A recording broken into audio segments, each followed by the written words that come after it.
This is your daily Solana debrief. The Bitcoin halving has occurred, so now every time one Bitcoin block is generated, you only get 3.25 Bitcoin. This means that currently for miners, to actually be profitable when it comes to hardware and electricity, the Bitcoin price must be $80,000.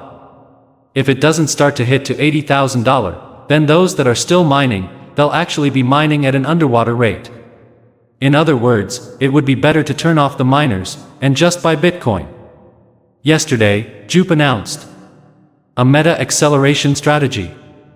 This is a massive strategy, which I genuinely think will make Jupitar the #1 crypto project. In all of crypto, it also includes a strategy with $100 million, plus in fund Slorg has a good summary, if you want to give it read.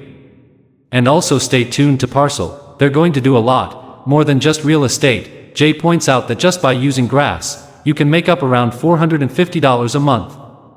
And this is the last day to go and vote with your Jup. Go to vote.jup.ag. You have until 5:00 p.m. UTC time. Watch the playlist for more videos on Solana, link provided in the description.